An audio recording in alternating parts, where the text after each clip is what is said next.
Kabupaten Lamongan. Silakan. Terima kasih Yang Mulia. Mohon izin kami akan menjelaskan dan membacakan pokok-pokoknya saja dari perbaikan permohonan yang sudah kami sampaikan per tanggal 23 Desember 2020. Di sini masih masuk dalam tenggang waktu. Adapun permohonan yang kami ajukan ini untuk pasangan calon Haji Suhandoyo dan Dr. Randa Astiti Suwarni yang merupakan pasangan calon Bupati dan Wakil Bupati dalam pemilihan Bupati dan Wakil Bupati Lamongan nomor urut 1. Memberikan kuasa kepada kami atas nama Nasrullah, Dr. Irawan, saya sendiri Reginald Sultan dan Ridwan Saidi Tarigan.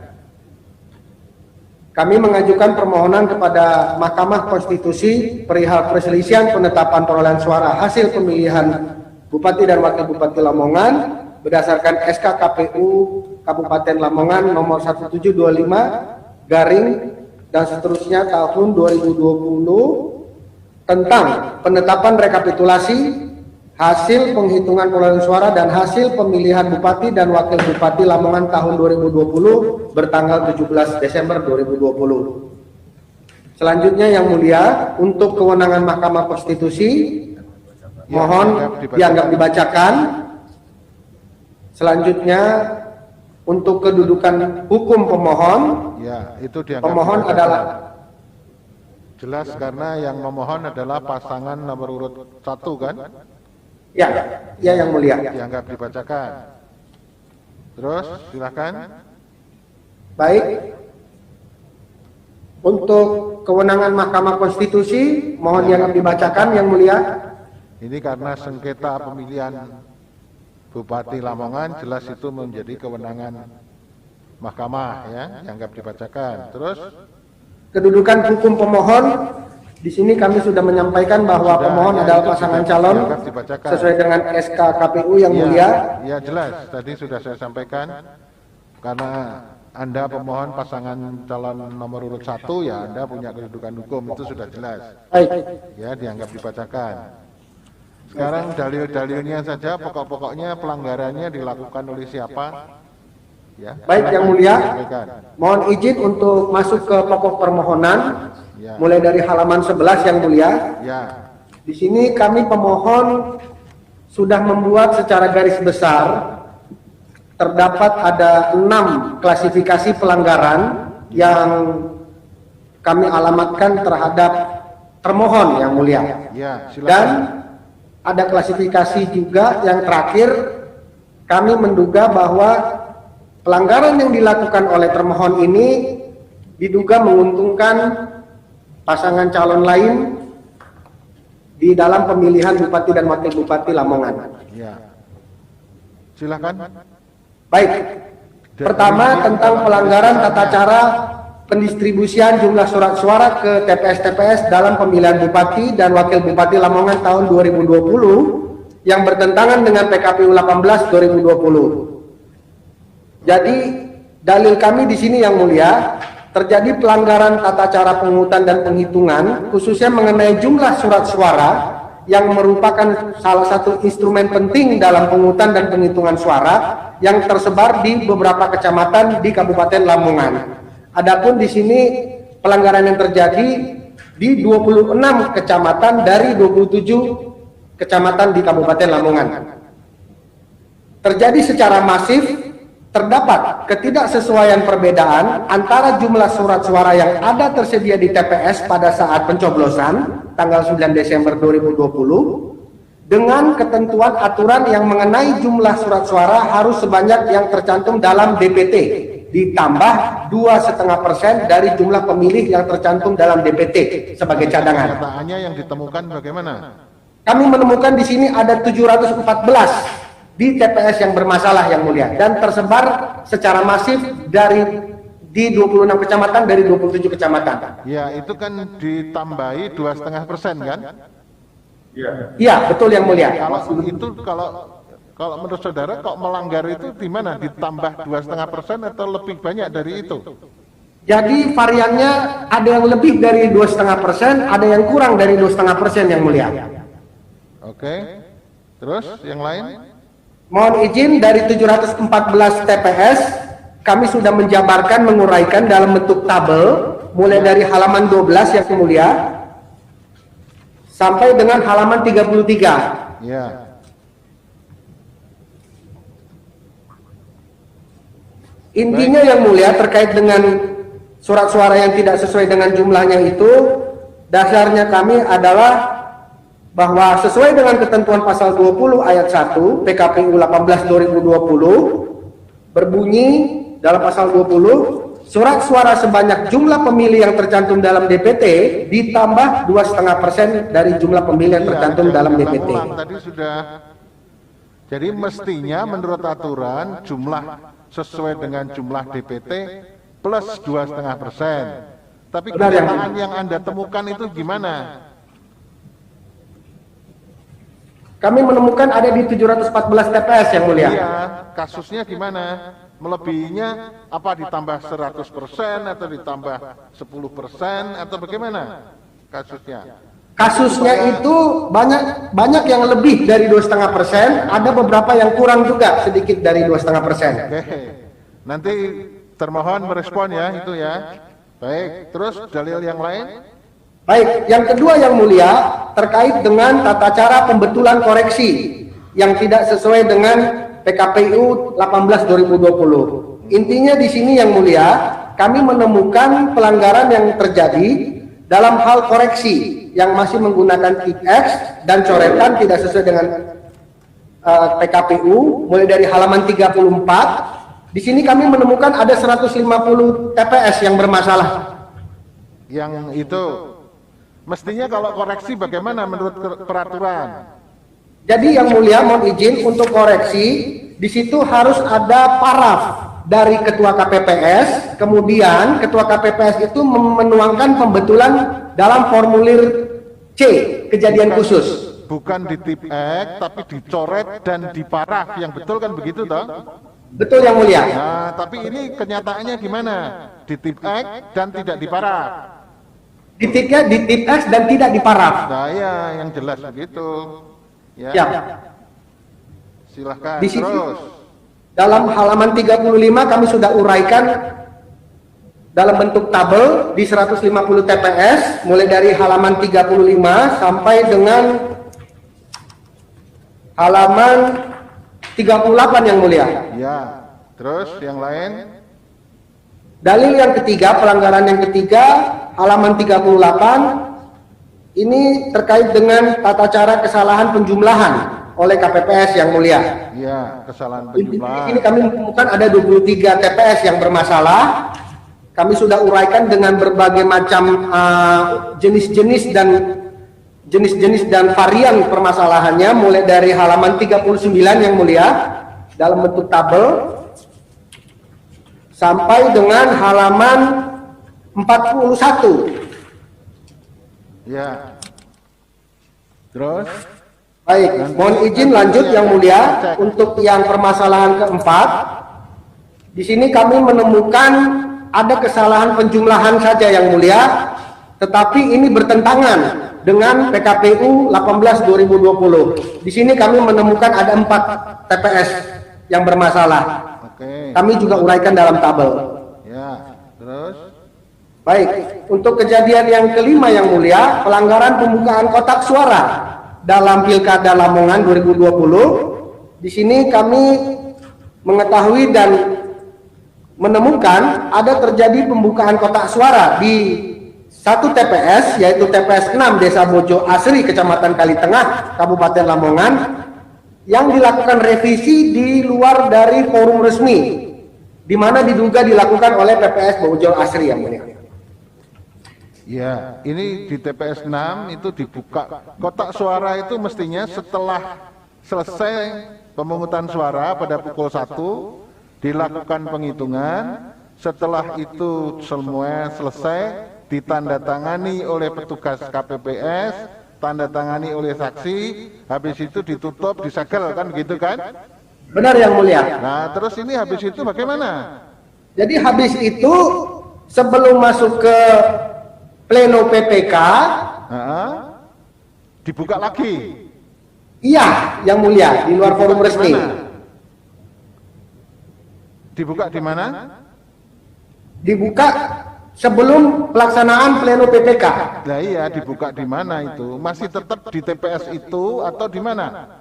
Di desa Yang Mulia, Oh, di kantor desa. di kantor kepala desa. Di kantor desa Yang Mulia, di kantor desa. Bojo Asri itu. Di balai desa. Nah, di balai desa, apakah pembukaan itu juga disaksikan oleh para pihak? Tidak Yang Mulia. Tidak, nanti KPU ya direspon ini. Baik, terus yang lain lagi, dalil yang lain? Mohon izin untuk dalil yang keenam, itu terkait dengan pelanggaran tata cara pelaksanaan pleno rekapitulasi tingkat kecamatan Yang Mulia. Terjadi Kenapa di kok ini pleno di luar kecamatan acara? Kedungpring. Plenonya di mana? Pleno di kecamatan itu kan di seluruh TPS yang ada di kecamatan itu dikumpulkan di desa, setelah di desa di kecamatan, kan begitu toh? Ya Yang Mulia. Nah, terus kesalahannya di mana waktu pleno di kecamatan? Jadi terjadi proses rekapitulasi di pleno PPK itu dilakukan di dua tempat secara berbeda namun bersamaan Yang Mulia. Bersamaan. Yang bersamaan. Ini ada berapa sih PPK? Satu PPK itu ada berapa TPS yang harus dilakukan rekapitulasi? Untuk di Kecamatan Kedungpring itu totalnya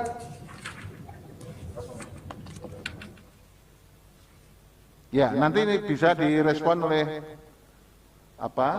termohon. Kalau misalnya itu di satu tempat karena pandemik, nanti yang kumpul banyak terus dipisahkan menjadi dua.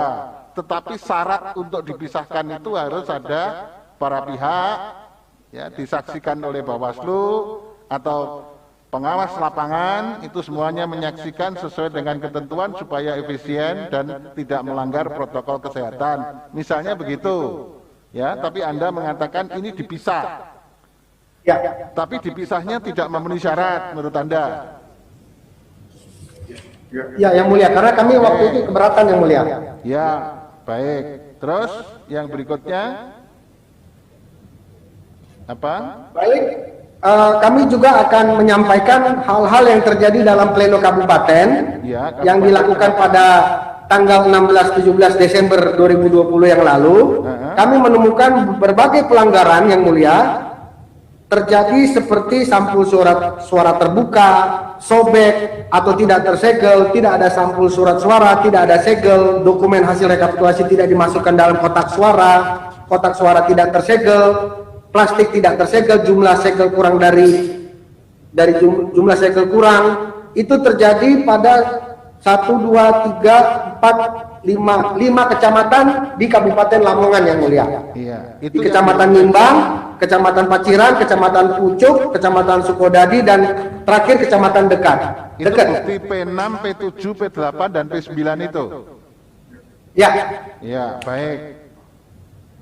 Terus ada lagi dalil?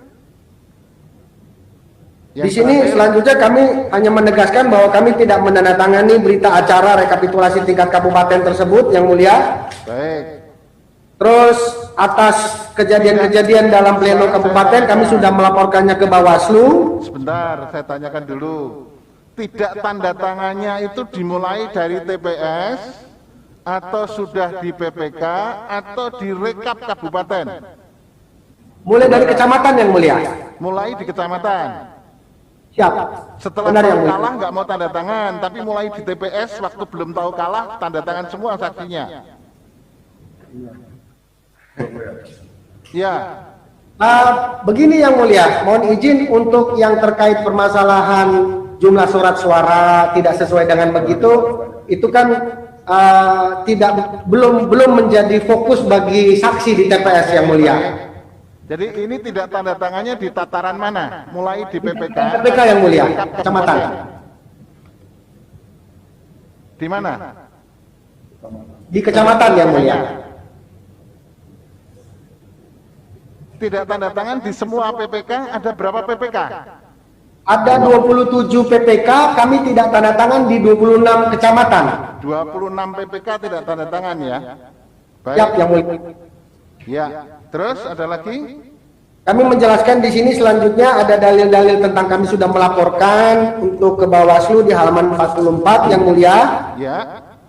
Terus untuk yang penegasan kami tidak menandatangani di kecamatan-kecamatan itu ada di halaman 45. Ya. Dan yang terakhir Yang Mulia untuk klasifikasi yang ketujuh, di sini kami juga mengungkapkan tentang pelanggaran-pelanggaran dugaan keterlibatan ASN, camat, kepala desa yang kemudian terjadi dalam proses kampanye. Bentuk pelanggarannya itu dalam proses kampanye.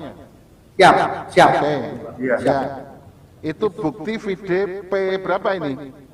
Anda mengajukan bukti sampai berapa sih kok ada P926 sampai P938? Iya, Yang Mulia. Berarti Anda memberikan kode bukti itu ada yang P926, betul? Betul, Yang Mulia. Dan P938 sampai P938. Iya, Yang Mulia. Oke, itu ada yang berkaitan dengan indikasi keterlibatan ASN ya? Ya, Yang Mulia. Baik. Berarti ini semua dalil-dalil sudah disampaikan, sekarang ke petitumnya. Baik, mohon izin Yang Mulia untuk petitum akan dibacakan oleh rekan kami Ridwan Syedi Tarigan, Yang Mulia. Iya, pemerataan pekerjaan, silakan. Izin Yang Mulia, berdasarkan seluruh rayuan sebagaimana tersebut di atas, pemohon memohon kepada Mahkamah Konstitusi untuk menjatuhkan putusan sebagai berikut. 1. Mengabulkan permohonan pemohon untuk seluruhnya. 2. Membatalkan keputusan KPU Kabupaten Lamongan nomor 1725 dianggap dibacakan tentang penetapan rekapitulasi hasil perhitungan perolehan suara dan hasil pemilihan Bupati dan Wakil Bupati Lamongan tahun 2020 tanggal 17 Desember 2020 pukul 9 WIB. 3. Memerintahkan kepada Komisi Pemilihan Umum Kabupaten Lamongan untuk melakukan pemungutan suara ulang di 887 TPS di Kabupaten Lamongan antara lain dianggap dibacakan tabelnya. Ya. 4. Memerintahkan termohon untuk melaksanakan putusan Mahkamah Konstitusi sebagaimana mestinya, atau apabila Mahkamah Konstitusi berpendapat lain, mohon putusan yang seadil-adilnya. Hormat kami, kuasa hukum pemohon. Terima kasih Yang Mulia. Terima kasih ya, sudah lengkap dibacakan sampai ke petitumnya. Ada lagi yang akan disampaikan? Cukup? Ada Yang Mulia. Ya. Ada Yang Mulia. Mohon izin Yang Mulia, rekan kami Nasrullah. Ya, apa yang mau disampaikan? Yang Mulia, kami hanya sekedar memperjelas bahwasanya proses yang menyangkut tentang surat suara yang di TPS itu tadi sesungguhnya itu berangkat dari berbasis TPS. Jadi semestinya KPU Kabupaten Kota harus wajib mengikuti standar yang ada terkait dengan penyediaan dokumen pemungutan suara, Yang Mulia. Jadi memang harus benar-benar sesuai dengan jumlah DPT plus 2,5% surat suara cadangan. Ya. Nah, itu amat penting Yang Mulia. Kalau itu tidak terpenuhi, itu bisa saja menyangkut tentang ancaman pidana sebenarnya. Nah, oleh sebab itu, kami ingin memasukkan juga selain persoalan ancaman pidana ini di dalam wilayah administrasi, Yang Mulia. Iya. Bahwa betapa penting persoalan ini. Iya. Nah, Itu lebih oleh sebab itu ada tingkat keterpengaruhan pada aspek proses pemungutan suara ulang yang kami minta ini, Yang Mulia, terhadap soal hasil selisih ini. Jadi sebenarnya jumlah totalis secara keseluruhan itu dari 887 TPS, ya, itu terdapat partisipasi pemilih kemarin 239.063. Padahal selisih suara antara calon nomor urut 1 dengan calon nomor urut 2 itu hanya 39.912, Yang Mulia. Ya. Nah, oleh sebab itu kemarin kami meminta kepada Komisi Pemilihan Umum melalui Bawaslu, ya, Bawaslu agar dilakukan pemungutan suara ulang. Tetapi sama sekali tidak ada satupun sikap dari Bawaslu bahkan KPU. Bahkan ada rekomendasi yang disampaikan oleh Bawaslu untuk satu TPS dilakukan pemungutan suara sama sekali tidak dikerjakan oleh Komisi Pemilihan Umum. Nah, oleh sebab itu yang mulia, kami terus terang tidak menaruh kepercayaan yang begitu kuat terhadap penyelenggara baik di KPU maupun Bawaslu Kabupaten Lamongan. Satu-satunya cara kami melalui Mahkamah Konstitusi ini, kami meminta untuk dilakukan pemungutan suara ulang di 887 TPS yang telah kami sampaikan tadi sebelumnya. Begitu yang mulia tambahan kami. Baik, Anda tidak percaya dengan KPU dan Bawaslu Lamongan. Apakah saudara sudah melaporkan hal ini kepada DKPP? Yang mulia, karena menyangkut tentang administrasi, ya, tentu tetap kami sampaikan kepada Bawaslu. Ya, sehingga kami ingin itu diproses, tapi ternyata juga tidak.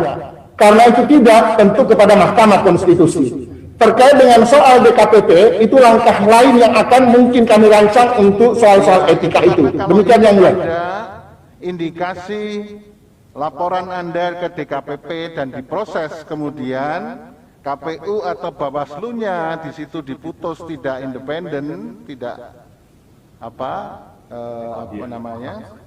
Memihak, yang mulia, itu bisa prinsip dasarnya kami akan tetap melihat kondisi ini apakah kami akan lanjut apa tidak di DKPP, begitu yang mulia. Tetapi pada prinsipnya wilayah administrasi ini paling tidak harus selesai yang mulia. Yang kami lihat sama sekali di tingkat penyelenggara pemilu itu tidak mampu diselesaikan. Oleh sebab itu mudah-mudahan melalui Mahkamah Konstitusi oleh yang mulia bisa menyelesaikan persoalan ini. Demikian yang mulia. Baik, terima kasih. Jadi semua sudah disampaikan, ya.